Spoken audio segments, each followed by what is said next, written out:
నమస్తే. నా పేరు విజయలక్ష్మి, వేదిక అండ్ కేపీ ఆస్ట్రాలజర్. ఈ వీడియోలో 2026 సంవత్సరం జనవరి 5వ తేదీ సోమవారం నాటి దిన ఫలితాలు. చంద్రుడు ఈరోజు కర్కాటక రాశిలో పుష్యమి నక్షత్రం 3, 4 పాదాలు, ఆశ్లేష 1వ నక్షత్రం 1వ పాదం మీద సంచరించడం జరుగుతుంది. పుష్యమి నక్షత్రాధిపతి శని, ఆశ్లేష నక్షత్రాధిపతి బుధుడు. అయితే శని మీనరాశిలో సంచరిస్తున్నాడు, బుధుడు ధనుసు రాశిలో సంచరిస్తున్నాడు. ఈ ఇతర గ్రహాలు అన్నీ కూడా వాటి యుతి దృష్టితో సమన్వత్వానికి గుణంగా షార్ట్ వీడియోలో క్లుప్తంగా చెప్పడం జరుగుతుంది. ముందుగా మేషరాశి.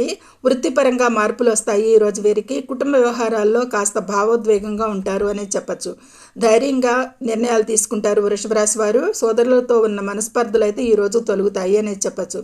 మిథున రాశి. ధనలాభం ఉంటుంది వీరికి, అయితే మాట తీరులో కొద్దిపాటి జాగ్రత్త అవసరం. కర్కాటక రాశి. చంద్రుడు రాశిలోనే సంచరిస్తున్నందువల్ల కొంత మానసిక అలజడి ఉంటుంది. ముఖ్యమైన నిర్ణయాలు వాయిదా వేయండి.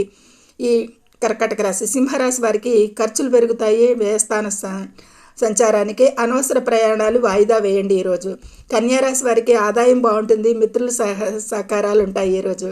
ఇక తులారాశి వారికి పనిలో ఒత్తిడి ఉంటుంది. వృత్తిలో బాధ్యతలు పెరుగుతాయి. వృశ్చిక రాశి వారికి అదృష్టం కలిసి వస్తుంది. దూర ప్రయాణాలు లేదా విదేశీ ప్రయాణాలకు సంబంధించిన పనులు పూర్తవుతాయి. ధనుసు రాశి వారికి అష్టమ చంద్రుని సంచారం వల్ల ఆరోగ్య విషయంలో జాగ్రత్త, వాహనాల్లో అత్యంత జాగ్రత్త అవసరం వాహన విషయాలకి. మకర రాశి. భాగస్వామ్య వ్యాపారాల్లో లాభాలుంటాయి. జీవిత భాగస్వామితో కూడా సంతోషంగా గడుపుతారు వీరు ఈరోజు. కుంభరాశి. శత్రువులపై విజయం సాధిస్తారు. కోర్టు వ్యవహారాలు వీరికి చాలా అనుకూలంగా మారతాయి ఈరోజు అనేది చెప్పవచ్చు. ఇక మీనరాశి. చివరిగా సంతాన సంబంధిత విషయాలలో శుభవార్తలు వినే అవకాశం ఉంది. ఈరోజు వింటారు. ఆధ్యాత్మిక చింతన అయితే పెరుగుతుంది ఈరోజు అనేది చెప్పవచ్చు. ఈ విధంగా ద్వాదశ రాశుల వారికి క్లుప్తంగా చెప్పడం జరిగింది. చంద్ర ప్రభావాలు ఏ విధంగా ఉంటాయి, ఇవి గోచార అంచనాలే అయినా కరెక్ట్గా యాక్యురేట్గా చెప్పడం జరిగింది.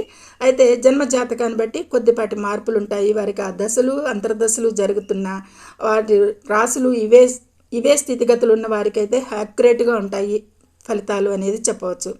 సర్వేజనం సుఖినో భవంతు. నచ్చితే లైక్ చేయండి, షేర్ చేయండి, సబ్స్క్రైబ్ చేయండి, కామెంట్ చేయండి. ధన్యవాదములు.